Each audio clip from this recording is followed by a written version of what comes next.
오늘은 종려주일로 하나님 앞에 영광을 올려드리고 있습니다.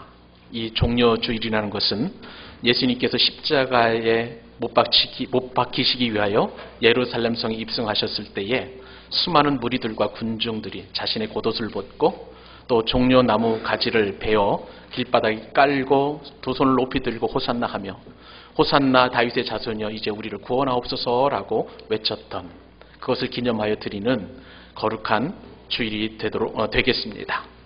이 종려주일을 통하여 이제 예수님께서는 고난주간이 본격적으로 시작하게 되었고 예수님께서 죽으시고 또 십자가에서 고난을 당하시고 부활하시기까지 이제 일주일 동안 주님은 순환의 시간을 경험하게 되실 것입니다.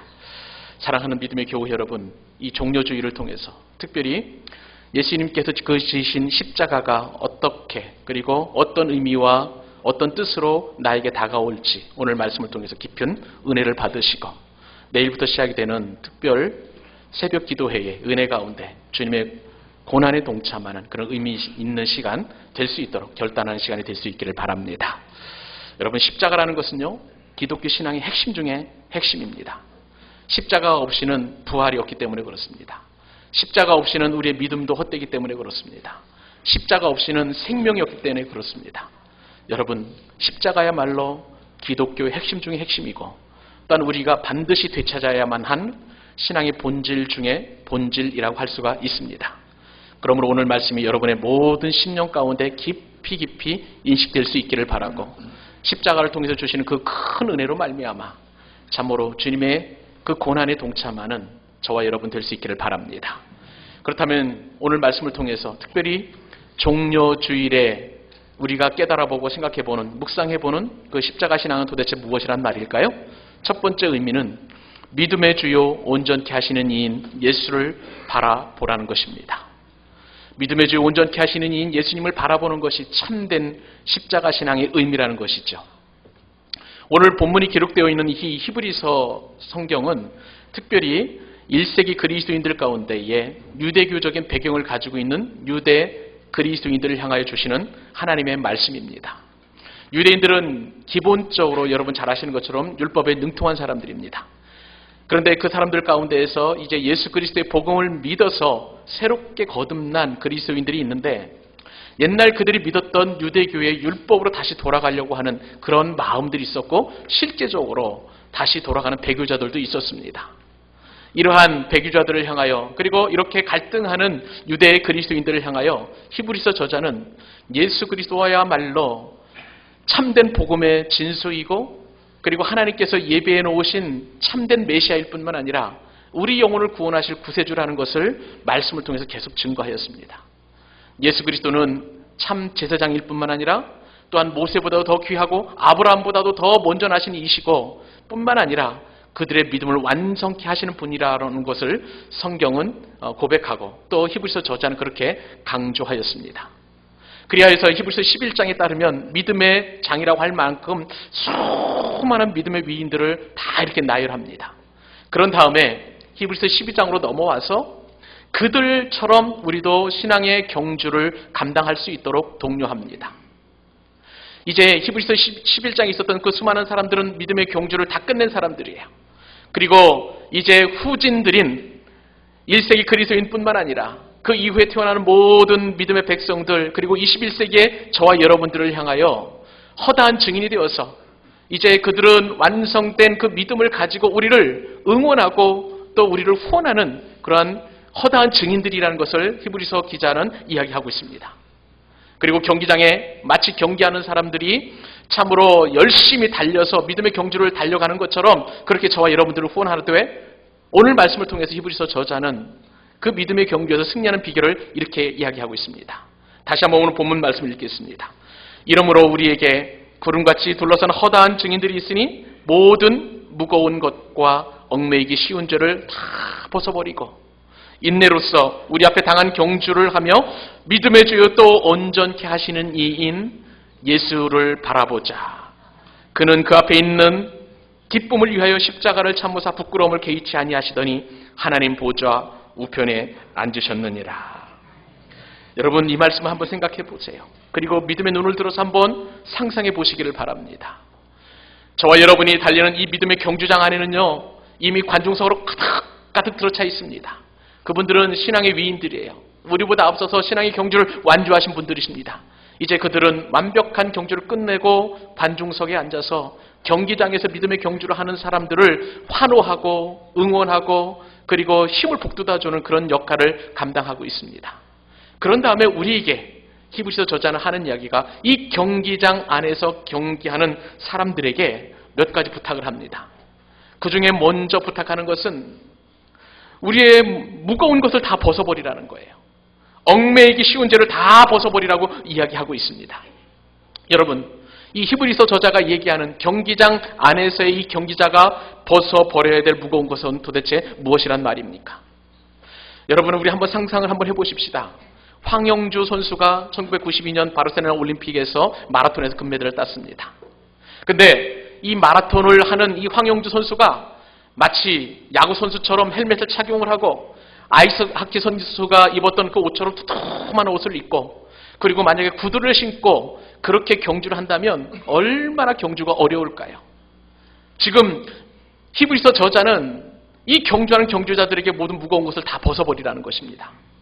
그렇다면 여러분, 그 무거운 것이 도대체 무엇입니까? 오늘 말씀해 보니 무거운 것은 곧 무엇이냐면 얽매이기 쉬운 죄라는 것입니다.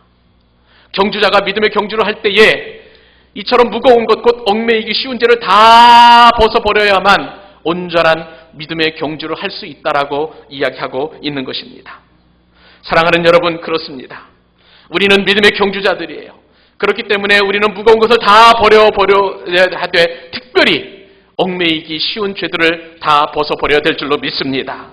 여러분, 이 죄라는 것은 우리의 팔대를 얽어매고 어깨를 짓누르는 죄의 옷이에요. 그뿐이 아닙니다. 이 죄라는 것은 우리의 영혼을 거스를 뿐만 아니라 그 거스르는 영으로는 말미암아 예수 그리스도까지 거스르게 하는 엄청나게 무거운 것이고 얽매이기 쉬운 죄라는 것이에요. 그렇기 때문에 동시대를 살았던 사도 베드로는 그때 당시에 1세기 그리스도인들에게 이렇게 이야기합니다. 베드로전서 2장 11절 말씀에서 사랑하는 자들아, 거류민과 나그네 같은 너희를 권하노니 영혼을 거슬러 싸우는 육체의 정욕을 제어하라. 사랑하는 여러분, 육체의 정욕이라는 것은 죄를 말하는 거예요. 내 의지대로 하나님 뜻보다는 내 생각과 내 판단과 내 의지를 관철시키려고 하는, 내 뜻을 관철시키려고 하는 모든 것들이 죄라는 것입니다. 여러분, 영혼을 거스르는 육체의 정욕이라는 것은 무엇입니까? 그것은 교만이에요. 그리고 영적인 나태함입니다. 불신앙입니다. 뿐만 아니라 이기심이요, 시기요, 미움이요, 세상의 헛된 자랑과 불순종, 이 모든 것들을 포함해서 무거운 죄요 혹은 얽매이기 쉬운 죄라고 성경은 우리에게 말씀해주고 있는 것입니다. 사랑하는 믿음의 교우 여러분, 믿음의 경조로 초청받은 여러분들은 모든 무거운 죄를 벗어보실 수 있기를 바랍니다. 얽매이시고 모든 것들을 다 벗어낼 수 있기를 바랍니다. 그래야 우리의 믿음의 경주에서 승리할 수 있는 거예요. 또한 히브리서 저자는 믿음의 경주장 안에서 경주하는 그 사람들을 바라보면서 한 가지 더 부탁을 합니다. 인내로서 모든 것을 견뎌내라는 거예요. 사랑하는 여러분, 경주자는요 자신에게 목표가 있습니다. 그것은 우승이라는 목표예요. 끝까지 완주하게 하는 그런 목표입니다. 그런데 이러한 경주자가 그런 목표를 상실해 버렸을 때에 그는 끝까지 경주를 감당하지 못하는 것입니다. 사랑하는 여러분, 그렇기 때문에 경주하는 모든 선수들은 인내하면서 오래 참고 우승이라는 목표를 향하여, 완주라는 그 목표를 향하여 끊임없이 경주하고 또 경주하는 것을 볼 수가 있습니다. 그렇다면 여러분, 믿음의 경주장 안에서 경기하는 우리의 목표는 누구이십니까? 오늘 말씀에 따르면 그 목표는 바로 믿음의 주라는 것입니다. 믿음의 주가 여러분 누구이시겠습니까? 바로 예수 그리스도이십니다. 믿음의 주이신 예수님을 바라보고 온전케 하시는 이인 예수 그리스도를 바라볼 것을 히브리서 저자는 이야기하고 있는 것입니다. 사랑하는 여러분, 그러므로 우리는 신앙생활에서 항상 믿음의 주님을 바라보면서 십자가를 지신 그분에 대하여 깊이 묵상해야 될 줄로 믿습니다. 여러분, 예수님께서는 하나님께 순종하시기 위하여 십자가에서 못 박히셨어요. 그리고 우리를 죄에서 구속하시기 위하여 십자가에서 그 거룩한 보혈을 흘리신 분이신 것입니다. 여러분, 오늘 말씀에 따르면 예수님 앞에는 큰 기쁨이 하나 있었어요. 그것은 부활이라는 기쁨이고 하나님 우편에 앉아 계시리라는 영광스러운 그러한 기쁨이 있었던 것입니다. 우리 주님께서는 이러한 영광의 기쁨, 그리고 그 영광을 바라보면서 그 십자가의 모진 순환을 기꺼이 감당하신 것입니다. 사랑하는 여러분, 우리의 목표이신 예수님께서는 십자가의 고통과 죽음을 통해서 부활하신 영광의 주님이심을 믿으시기 바랍니다. 그분이 우리의 신앙의 대상이고 우리의 목표예요.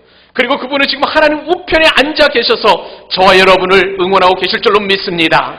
그 믿음의 주요 온전케 하시는 예수 그리스도를 바라보는 종려주일과 고난주일 될 수 있기를 우리 주님의 이름으로 축복합니다. 종려주일에 묵상하는 십자가 신앙 두 번째 교훈은 무엇입니까? 부끄러운 십자가를 진 예수 그리스도를 바라보라는 것입니다. 여러분, 우리가 십자가 하면 우리 흔히 생각하기를 십자가는 기독교의 상징이라고 이야기합니다. 그런데 여러분, 이 십자가라는 것이 너무나 흔해졌어요. 그렇기 때문에 어떤 사람들은 그 십자가의 의미를 대충 아는 사람들이 있고, 또 어떤 믿음의 백성들 중에서는 그 십자가의 의미를 전혀 모르는 그런 사람들도 있습니다. 그래서 어떤 사람들은 정말 이 십자가를 액세서리로 취급하는 사람들이 많이 있어요. 목걸이 십자가 혹은 귀걸이 십자가를 하면서 자기 나름대로 그렇게 신앙을 표현하지만, 그러나 이 십자가의 의미가 진정으로 무엇인지를 알게 된다면 도저히 이렇게 낭만적으로 생각할 수 없는 그러한 십자가가 되는 것입니다. 여러분, 기독교에는 상징이 있습니다. 혹시 기독교의 상징하면 십자가 외에 다른 것을 떠올리는 분들이 계실 수도 있을 것 같아요. 우리가 자동차를 타고 가다 보면 자동차 트렁크 뒤쪽에 보면 물고기 모양의 스티커를 붙이고 다니는 분이 계십니다. 이것을 흔히 일컬어서 이투스라는 그런 말을 하게 되는데요. 이 단어는 예수 그리스도의 앞자인 그 단어와 그 다음에 페우 이오스라는 그런 앞자의 단어, 그리고 소테르라는 그 단어의 앞자를 합쳐가지고 이투스라는 말을 쓰는데, 이 뜻은 무엇이냐면은 예수 그리스도 하나님의 아들 구세주라는 그런 뜻을 가지고 있어요. 여러분, 그런데 이 이투스가 기독교의 상징이 될 수 없었던 것은 단순히 글자의 조합이기 때문에 그렇습니다. 또 다른 상징들이 많이 있었어요. 어떤 사람들은 노아의 방주, 그것을 기독교의 상징으로 만들어 보자. 또 어떤 사람들은 이제 물고기 뱃속에 있는 그런 요나를 기독교 상징으로 만들어 보자. 어떤 사람들은 양을 짊어진 목자를 그런 형상을 만들어서 한번 기독교 상징으로 만들어 보자. 그렇게 주장하기도 했었습니다. 그러나 그것은 예수님과 상관이 없었기 때문에 그런 상징들은 다 소멸되었어요. 그 뒤에 박해받는 사람들 중에서 예수님을 생각하면서 또 다른 예수님을 형상화해서 상징으로 만들려고 했었습니다. 아기 예수님이 태어나신 그 구유, 말구유, 또 예수님께서 갈릴리 호수에서 강론하실 때 탔던 그 배, 또 예수님께서 또 이 모양 저 모양으로 행하셨던 그 목수의 모습, 그런 것들을 다 추정을 해서 상징으로 만들어 보자고 그랬어요. 그러나 그것도 채택되지 않았습니다. 어떤 사람들에게는 예수님께서 부활하신 이후에 오순절에 주신 그 성령님, 비둘기처럼 임하는 그 비둘기 모양을 기독교의 상징으로 만들자고 했던 그런 사람들도 있었습니다. 그러나 그런 것도 다 지나갔어요. 오직 십자가를 기독교의 상징으로 만들게 되었던 것입니다. 공식적으로 십자가가 기독교의 상징으로 된 것은 로마 황제 콘스탄틴 그런 황제 때였습니다. 이 콘스탄틴 그 황제는 서유럽을 정복하게 된 한 전쟁을 치르게 되었는데, 그 전쟁이 바로 빌비안 전투라는 전쟁이었습니다. 근데 이 전쟁을 치르기에 앞서서 전날 밤에 이 콘스탄틴 황제가 꿈을 보고 환상을 보게 되었어요. 그러면서 하늘에서부터 말을 듣게 됩니다. 인 호크 시그노 피네스. 라틴어로 말하는 이 말은 이 표시에 의하여 승리한다라는 그 음성과 함께, 글씨와 함께 십자가 모양이 내려오게 되었어요. 콘스탄틴 황제는 그때부터 자신의 군대를 다 십자가로 도배를 하였습니다. 그때부터 십자군이 형성이 되게 된 거예요. 그 뒤로 십자가는 기독교의 상징이 되게 되었습니다. 그런데 여러분, 기독교는 이처럼 낭만적이거나 혹은 전쟁에서 승리 상징이 아니었어요. 왜냐하면 그 십자가 자체가 너무나 혹독하고 참혹한 그러한 처형 방법이었기 때문에 그렇습니다. 인류가 고안해낸 그런 처형 방법 가운데 십자가보다도 더 악하고 독한 방법은 없다고 할 정도로 그렇게 처참한 혹독한 십자가였습니다. 원래 이 십자가는 주전 8세기나 6세기경에 야만인들이 십자가 처형을 했다고 합니다. 근데 그것을 로마인들이 받아들여서 로마 안에서 십자가 처형을 하게 되었는데, 그런데 그 십자가가 얼마나 혹독한지 자기 동족들에게는 이 십자가 처형을 하지 않았어요. 그 대신에 참으로 외국인이라든지 혹은 사람 취급을 받지 못했던 노예가 반란을 일으키거나 혹은 혹독한 살인죄를 저질렀을 경우에 하나에서만 국한적으로 이 혹독한 십자가 처형을 시키게 되었습니다. 여러분, 이 십자가 처형은요, 이루 말할 수가 없는 처형이에요. 십자가를 지기까지, 그 십자가 처형되는 그 형장까지 죄수는 무거운 십자가를 지고 가야 합니다. 그 십자가가 얼마나 무거운든지 중간에 쉬거나 혹은 죄수가 넘어지게 되면 채찍을 내려 찌르는데, 그 채찍에는 정말 날카로운 그러한 철조각이 그 채찍이 끝에 담겨져 있어요. 그래서 채찍을 내려 찌르게 되면 그 철조각으로 말미암아 살갗을 뜯어냅니다. 그러면서 죄수는 철철철 피를 흘리면서 고통 가운데 그 형장으로 올라가게 돼요. 그리고 그 무거운 십자가 앞에 이제 매달리게 되는데, 그 매달릴 때에 어떻게 죄수를 매달리게 되냐면 큰 대못을 박습니다. 이 손목과 그리고 오른손 손목, 그리고 두 다리 가운데, 발목 가운데 큰 못을 박습니다. 그리고 십자가에 이렇게 처형을 하게 되는데, 십자가에 매달린 죄수는 숨 한 번 쉬기 위하여 얼마나 고통스러워하는지 몰라요. 중력에 의해서 육체는 천천히 내려가 축 처지게 됩니다. 그러면은 숨을 한 번 쉬기 위하여 온 힘을 다해야 돼요. 그러면서 끌어올려가지고 숨 한 번 쉬고 다시 축 처지고. 그런 일들이 계속 반복되는데 얼마나 그 십자가가 고통스러운지 우리 주님이 그 처참한 십자가 고통을 다 당하셨다는 것입니다. 사랑하는 여러분, 이처럼 십자가는 고난이에요. 순환입니다. 십자가가 얼마나 힘겨운지 십자가를 져보지 않은 사람들은 도저히 이 십자가를 논할 자격이 없다고 할 정도로 그렇게 고통스러운 거예요. 뿐만 아닙니다. 십자가는 성경적으로 볼 때 나무에 매달린 것과 동일하게 보게 되었습니다. 그런데 이 나무에 매달리는 것은 아주 율법적으로 볼 때에 가증한 일이었어요. 왜냐하면 하나님께서 그것을 그렇게 보셨기 때문에 그렇습니다. 신명기 21장 22절 23절에 따르면 나무에 매달린 자를 이렇게 표현하고 있습니다.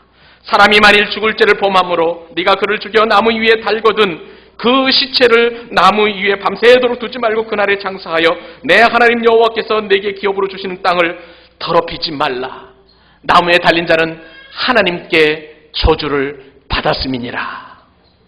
사랑하는 여러분, 나무에 달린 자는 하나님께 저주를 받았다고 이야기하고 있습니다. 율법적으로 너무나 그렇게 흉악한 자이고, 그리고 율법적으로 볼 때 부정한 자였어요. 근데 여러분, 예수님이 도대체 어떤 분이시길래 어떤 죄를 지셨기에 이처럼 고난의 십자가를 지셨단 말입니까? 그분은 아무 흠도 없으신 그런 분이세요. 점도 없으신 분이세요. 그분에게는 완벽한 하나님이셨던 것입니다. 그런 예수님께서 십자가에 못을 박히시고 고난을 당하셨습니다. 왜입니까? 왜 죄 없으신 예수님께서 십자가에서 그처럼 순환을 당하셔야만 됐습니까? 사랑하는 여러분, 놀랍게도 나의 죄 때문입니다.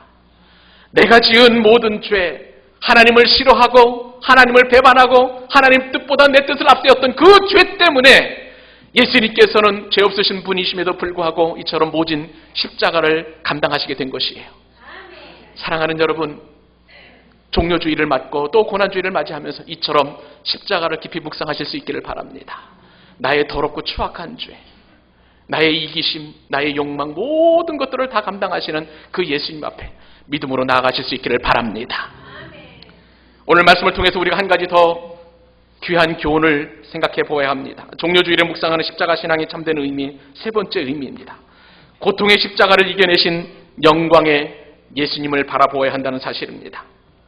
여러분, 예수님은요, 이 땅에 오셔서 자신이 십자가를 지셔야 되는 상황들을 너무나 잘 알고 계셨습니다.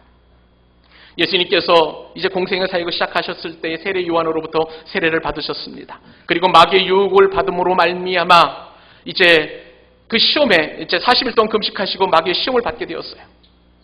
마귀의 시험과 이처럼 예수님의 그 세례를 통하여 예수님께서는 이 앞으로의 모든 삶이 기쁨과 환희의 그런 사역이 아니라 고통과 고난에 동참하는 사역임을 예수님께서는 증명해내셨습니다. 그 이후에 수많은 그런 사역들을 통하여 예수님께서는 이제 십자가를 지신다는 것을 점점점 사역의 초점으로 맞춰 가시고 드디어 그날 가까이 오셨습니다. 이제 예수님께서 잡히시기 전날 밤에 제자들과 함께 최후의 만찬을 하시고 성만찬을 하시고 겟세마네 동산에 가셨습니다. 그 겟세마네 동산에서 예수님은 어떻게 하면 이 십자가를 질지 않으면 안 될까라는 그런 마음으로 하나님 앞에 기도하게 되었어요. 얼마나 그 기도가 간절하고 뜨거웠던지 예수님께서 흘리신 그 땀방울이 다 핏방울이 될 정도로 그렇게 고통스러웠습니다. 주님께서는 이렇게 말씀하셨어요. 아버지여, 만일 아버지의 뜻이거든 이 잔을 내게서 옮기시옵소서. 그러나 내 원대로 마옵시고 아버지의 원대로 되기를 원하나이다. 사랑하는 여러분, 예수님께서는 그 모진 십자가 앞에서 잠시 마음이 흔들리셨지만 그러나 십자가를 지는 것이 아버지 하나님의 뜻임을 깨닫고 그 믿음의 길을 묵묵히 걸어가시게 되었습니다. 사랑하는 여러분, 오늘 히브리서 기자는요, 왜 예수님께서 그토록 저주의 십자가, 부끄러움의 십자가를 지셨느냐 말씀하실 때에 그 앞에 있는 기쁨이 있다고 말씀하셨어요. 여러분, 십자가 앞에 있는 그 기쁨이란 도대체 무엇일까요? 예수님께서 십자가를 지시기 전에 생각했던 그 기쁨은 무엇일까요? 십자가의 죽음을 통해서 죽음과 사망 권세를 이기시는 부활을, 능력을 예수님께서 이미 알고 계신 것입니다. 그러므로 부활의 소망을 갖고 있는 사람들은 모든 십자가를 이겨낼 수 있는 것이에요. 또한 예수님께서는 하나님 보좌 우편에 앉으시는 모든 명예를 회복시키시는 그 하나님의 놀라운 은혜를 알고 계셨기 때문에 고난과 고통의 십자가를 당당히 지실 수 있었던 것입니다.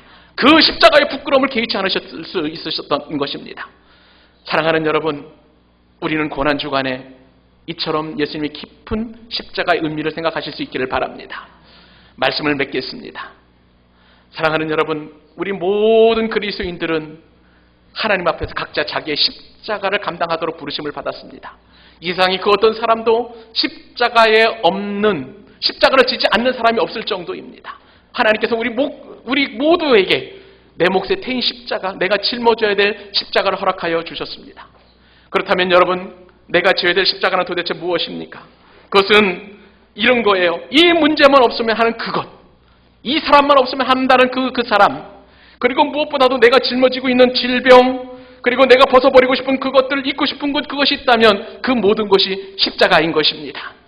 그 십자가를 예수님께서는 기꺼이 지시기를 우리에게 요구하셨어요. 그리하여서 마태복음 16장 24절 말씀에 따르면 누구든지 나를 따라오려거든 자기를 부인하고 자기 십자가를 지고 나를 따를 것이니라. 사랑하는 여러분, 내 몫에 태인 십자가 여러분 각자 스스로 져야 합니다. 그러나 여러분 감사한 것은 내가 십자가를 지려 할 때에 예수님께서 다 나를 대신하여 져 주신다는 사실입니다. 주님은 이미 십자가를 지신 분이세요. 그 경험으로 저와 여러분의 십자가를 지어 주실 줄로 믿습니다. 그러므로 십자가를 회피하거나 십자가를 도망치려고 하거나 혹은 거부하려고 하지 마시고 기꺼이 여러분에게 주어진 그런 십자가를 지실 수 있기를 바랍니다. 내일부터 예수님의 고난에 동참하는 고난중화 특별 새벽기도에 참여하게 됩니다. 사랑하는 여러분, 1년 중에 단 한 번이라도, 한 주간이라도 우리가 새벽기도에 동참함으로 주님의 고난에 동참하여서 주님께서 우리에게 허락하신 그 십자가를 지는 거룩한 일에 저와 여러분 동참할 수 있기를 우리 주님의 이름으로 축복합니다.